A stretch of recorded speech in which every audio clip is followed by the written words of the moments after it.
अल्हम्दुलिल्लाहि रब्बिल आलमीन वस्सलातु वस्सलामु अला रसूलिहिल अमीन।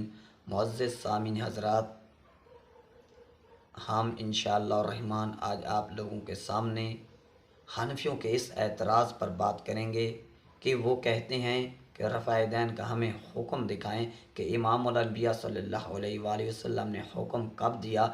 हम उनसे सिर्फ़ एक सवाल करते हैं कि रसूलुल्लाह सल्लल्लाहु अलैहि वसल्लम ने हुक्म नहीं दिया, क्या आप इसलिए रफ़ा दैन नहीं करते? हाँ, अगर आप इसलिए रफ़ा दैन नहीं करते तो हमारा सवाल फिर ये बनता है कि अगर अल्लाह तबारक व तआला आपको ये एज़ाज़ दे देता कि आप इमामुल अंबिया सल्लल्लाहु अलैहि वसल्लम के पीछे नमाज अदा कर रहे होते और इमाम आज़म कायद आज़म रहबर आज़म मुहम्मदुर रसूलुल्लाह सल्लल्लाहु अलैहि वसल्लम आगे मुसल्ले पर आपकी इमामत फरमा रहे होते और आप अलैहिस्सलाम आपको इमामत करने से पहले ये हुक्म देते कि सल्लु कमा रअयतमूनी उसल्ली, नमाज उसी तरह पढ़नी है जिस तरह मैं पढ़ूँगा, और आप अलैहिस्सलाम की इक्तदा में नमाज अदा करते। और इमामुल अंबिया सल्लल्लाहु अलैहि वसल्लम जब रकू में जाते तो रफ़ाइदैन फरमाते, और जब रकू से उठते तब भी रफ़ाइदैन फरमाते, और जब इमामुल अंबिया सल्लल्लाहु अलैहि वसल्लम तीसरी रकात के शुरू में जाते तब भी रफ़ाइदैन फरमाते।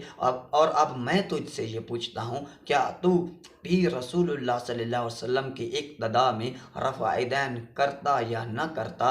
अगर तू रफ़ाइदैन करता तो मैं अब तुझसे पूछना चाहता हूँ, तू किस बुनियाद पर रफ़ाइदैन करता? रसूलुल्लाह सल्लल्लाहु अलैहि वसल्लम नहीं तो आपको हुक्म नहीं दिया, तू तब तो रफ़ाए दैन करता, लेकिन तू आज रफ़ाए दैन क्यों नहीं करता? तब तो रसूलुल्लाह सल्लल्लाहु अलैहि वसल्लम ने आपको सिर्फ इतना कहा था, सल्लु कमा रअयतमूनी उसल्ली, और आप उस बुनियाद पर रफ़ाए दैन कर लेते, इमामुल अनबिया के पीछे होते। और आज तू रफ़ाए दैन क्यों नहीं करता? आज तेरी क्या वजह है? आज तू कहता है कि हुक्म कहाँ है? तब तो इमामुल अनबिया सल्लल्लाहु अलैहि वसल्लम ने आपको हुक्म नहीं दिया कि मैं जब रकू में जाऊँ तो रफ़ाए दैन करूँगा, आप भी करना, रकू से उठते वक़्त भी करना और तीसरी रकात के शुरू में भी करना। तो तब तो इमामुल अनबिया ने आपको हुक्म ना दिया होता, तो तब आप अलैहिस्सलाम की इक़्तिदा में तू रफ़ा दैन करता, और आज नहीं करता। आखिर आज ना करने की वजह क्या है? तो मैं आप लोगों से ये भी पूछना चाहता हूँ, अगर तू रफ़ा दैन ना करता इसलिए कि इमाम आज़म कायद आज़म रहबर आज़म मुहम्मद रसूलुल्लाह सल्लल्लाहु अलैहि वसल्लम ने आपको हुक्म नहीं दिया रफ़ा दैन करने का, सिर्फ इतना कहा है कि सल्लु कमा रअयतमूनी उसल्ली, तो क्या बाकी सहाबा बाकी जितने भी थे तो वो सब रफ़ाइदान कर रहे होते और तो अकेला रफ़ाइदान ना करता? तो मुझे ये बतला, तो मुसलमान होता या मुनाफिक होता? तुझे तमाम सहाबा मुसलमान तसव्वुर करते या ना करते? अगर यकीनन मेरा जवाब ये बनता है, कोई भी सहाबी तुझे मुसलमान तस्लीम भी नहीं करता, और ना ही तुझे मुसलमान तस्लीम करते बल्कि तुझे मुनाफिक ही समझते। तो मैं आपसे ये पूछना चाहता हूँ, अगर तेरा उस दौर के अंदर अमल, ये वाला अमल सहाबा देख लें तो सहाबा तुझे मुसलमान तस्वुर न करें, तो अगर 1300 साल या 1400 साल बाद ये अमल करे तब तू कैसा मुसलमान है? तब तुम्हें कौन मुसलमान तसव्वुर करेगा? तो ये एतराज़ हमारा सबसे पहले आपसे ये एतराज़ बनता है।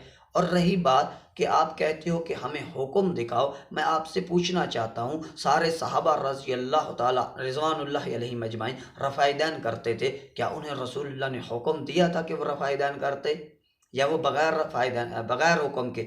सबसे पहले अगर तेरा जवाब ये है कि उन्हें रसूलुल्लाह सल्लल्लाहु अलैहि वसल्लम ने हुक्म नहीं दिया तो वो वैसे रफ़ाइदन करते थे, तो जब सहाबा रसूलुल्लाह सल्लल्लाहु अलैहि वसल्लम के हुक्म दिए बगैर रफ़ाइदन कर रहे हैं आपके शागिर्द, तो हम क्यों ना करें? हमें क्या तकलीफ़ है? अगर ये तू बात कहता है कि रसूलुल्लाह सल्लल्लाहु अलैहि वसल्लम ने सहाबा को हुक्म दिया होगा रफ़ाइदन करने का, तो वो हमारा भी हुक्म साबित हो गया, सिर्फ सहाबा के लिए तो नहीं, वो सब के लिए है हुक्म।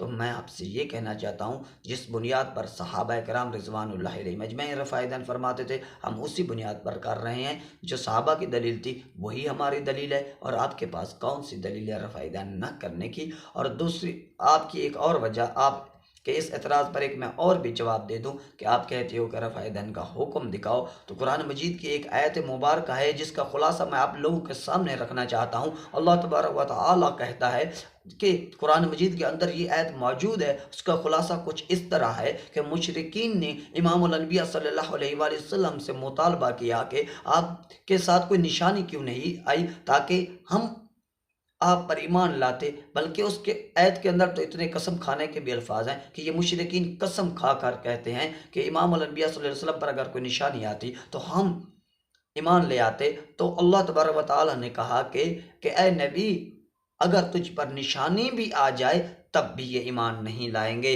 तो मैं भी ये कहना चाहता हूँ आप लोगों से, अगर रफ़ा यदैन का हुक्म भी होता तो तुम भी कभी रफ़ा यदैन ना करते, क्योंकि आप लोगों के दिलों के ऊपर जो है वो तकलीद की स्याही इतनी छाई हुई है, इतनी छाई हुई है। अगर रफ़ा यदैन का हुक्म भी होता, अगर रफ़ा यदैन का हुक्म भी मौजूद होता तो तुम तब भी रफ़ा यदैन ना करते, क्योंकि रफ़ा यदैन के अलावा और भी नमाज के मसाइल हैं जिनके अंदर इमामुल अनबिया सल्लल्लाहु अलैहि वसल्लम के हुक्म मौजूद हैं। आप उन हुक्म को छोड़कर अपने इमाम की तकलीद कर रहे हो।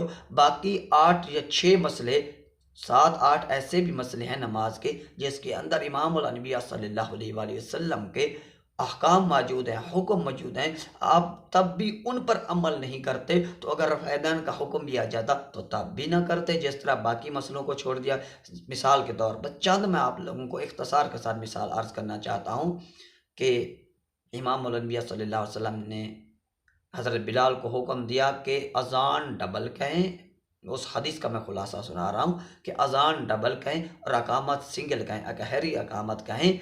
तो मैं आप लोगों से ये पूछना चाहता हूँ, क्या रसूलुल्लाह सल्लल्लाहु अलैहि वसल्लम का ये हुक्म मौजूद नहीं है? बिलाल को हुक्म दिया कि अज़ान डबल और अकामत सिंगल कहो, तो आप भी अकामत डबल कहते हैं, अज़ान भी डबल कहते हैं। आप इस हुक्म की मुखालफत कर रहे हैं, हुक्म भी मौजूद है और मुखालफत भी कर रहे हैं। और इसके अलावा इमामुल अंबिया सल्लल्लाहु अलैहि वसल्लम ने 3 बार कहा है, 2 बार ये कहा है कि मगरिब की नमाज से पहले 2 रकतें पढ़ा करो, और तीसरी मर्तबा कहा कि मगरिब से पहले 2 रकतें पढ़ लिया करो। हाँ, अगर जिसका जी चाहे तो वो पढ़ ले। मतलब ये है कि वो फ़र्ज़ नहीं है, लेकिन ताकीद के लिए आप अलैहिस्सलाम ने हुक्म तो दिया है ना उन पढ़ने का। ये भी हनफी नहीं पढ़ते, और रसूलुल्लाह सल्लल्लाहु अलैहि वसल्लम ने ये भी तो हुक्म दिया है कि सूरह फातिहा के बगैर नमाज नहीं होती, नहीं होती, नहीं होती। और आप अलैहिस्सलाम ने ये भी तो कहा है कि उसके बगैर नमाज नाक़िस है। इमामुल अंबिया सल्लल्लाहु अलैहि वसल्लम की बहुत ज़्यादा अहादीस मौजूद हैं। मेरे ख़्याल से हदीस ये तवातुर तक पहुँची हुई है, ये अहादीस मुबारका। तो मैं आपसे ये पूछना चाहता हूँ कि इमामुल अंबिया सल्लल्लाहु अलैहि वसल्लम का इस मसले में भी तो हुक्म मौजूद है, आप इस हुक्म पर भी तो अमल नहीं कर रहे। रसूलुल्लाह सल्लल्लाहु अलैहि वसल्लम ने ये भी तो हुक्म दिया है। सही बुखारी की हदीस है जिसका खुलासा इस तरह है कि लोगों को हुक्म दिया जाता था कि अपना दाएं हाथ बाएं हाथ की ज़िरा पर रखें। तो आप हुक्म लोगों को हुक्म दिया जाता था, इसका मतलब ये हुआ कि इमामुल अंबिया सल्लल्लाहु अलैहि वसल्लम की तरफ से हुक्म दिया जाता था। जब ये हुक्म मौजूद है कि दाएं हाथ बाएं हाथ की ज़िरा पर रखें, तो आप फिर भी नहीं रखते। ये हुक्म भी मौजूद है, जिस तरह अल्लाह तबारक व तआला ने कहा कि ये मुशरिकीन कभी ईमान न लाते। ए इमामुल अनबिया, अगर तुझ पर निशानियाँ भी आ जाती तो मैं ये कहना चाहता हूँ, अगर रफ़ा यदैन का हुक्म भी आ जाता तब भी ये हनफी रफ़ा यदैन ना करते। जिस तरह अकामत डबल कहते हैं, जिस तरह दाएं हाथ बाएं हाथ की ज़िरा पर नहीं रखते, जिस तरह ये इमाम के पीछे फातिहा नहीं पढ़ते। और एक इमामुल अंबिया सल्लल्लाहु अलैहि वसल्लम का एक और भी हुक्म मैं आप लोगों के सामने रख दूं कि इमामुल अंबिया सल्लल्लाहु अलैहि वसल्लम ने ये भी तो हुक्म दिया है कि ऊँट की तरह तरह ना बैठो। जिस तरह ऊँट अपने घुटने पहले रखता है और बाद में हाथ रखता है, आप इस तरह ना बैठो, और आप सबसे पहले हाथ रखो और बाद में घुटने रखो। और इस हुक्म के आ जाने के बाद भी हनफी अपने पहले घुटने रखता है और बाद में यह हाथ रखता है। रसूलुल्लाह सल्लल्लाहु अलैहि वसल्लम का ये भी तो हुक्म मौजूद है कि कुत्ते की तरह, जिस तरह कुत्ता अपना पाँव बिछाता है इस तरह सजदा न करो। तो हनफियों की औरतें सारी कुत्ते की तरह हाथ बिछा कर नमाज पढ़ती हैं। जिस तरह कुत्ता अपने हाथ जो है वो सारे बैठा रख लेता है ज़मीन पर, वो सारे हाथ बिछा लेता है, तो ये भी इनकी औरतें भी कुत्ते की तरह हाथ बिछाकर सजदा करती हैं। रसूलुल्लाह सल्लल्लाहु अलैहि वसल्लम ने मना किया है, हुक्म दिया है कि इस तरह ना करो, तो तब भी ये ऐसा ही कर रहे हैं। और इसके अलावा भी और बहुत ज़्यादा, ये मैंने इख्तिसार के साथ आप लोगों के सामने ये दलाइल रखे हैं। इसके अलावा भी बहुत ज़्यादा अहकाम मौजूद हैं कि रसूलुल्लाह सल्लल्लाहु अलैहि वसल्लम ने हुक्म दिया है इन मसलों पर। नमाज के मसले की मैं बात कर रहा हूँ कि नमाज के अंदर रसूलुल्लाह सल्लल्लाहु अलैहि वसल्लम ने ये भी तो हुक्म दिया है कि सफ़ों को बराबर करें, और सहाबी कहते हैं हम अपना कंधे से कंधा और पाँव से पाँव मिला लेते हैं। तो ये भी हनफी अमल नहीं कर रहे। तो मैं फिर से वो आयत मुबारक का खुलासा आप लोगों के सामने रखूँगा कि मुशरिकीन ने इमामुल अनबिया सल्लल्लाहु अलैहि वसल्लम से ये मुतालबा किया कि आपके साथ कसम खा खा कर कस्में खाई उन्होंने कि अगर आप पर कोई निशानियां आती तो हम ईमान लाते। तो अल्लाह तबारक व तआला ने कहा कि इमामुल अनबिया सल्लल्लाहु अलैहि वसल्लम कि अगर आप पर निशानियां भी आ जाती तब भी ये ईमान न लाते। तो ये हनफी अगर रफ़ा दैन का हुक्म भी मौजूद होता तब भी ये ईमान ना लाते, तब भी ये हुक्म पर अमल ना करते, क्योंकि बाकी भी तो हुक्म मौजूद हैं इमामुल अनबिया के सल्लल्लाहु अलैहि वसल्लम, उन पर तो इन्होंने अमल नहीं किया तो रफ़ा दैन पर कैसे अमल करते। ये हम आप लोगों को बतला रहे हैं कि जागो, हनफियत से बाहर आओ, किताब और सुन्नत पर अमल करो, किताब और सुन्नत की दावत दो लोगों को भी और ख़ुद भी अमल करो। अल्लाह तबारक व तआला आपको हिदायत दे।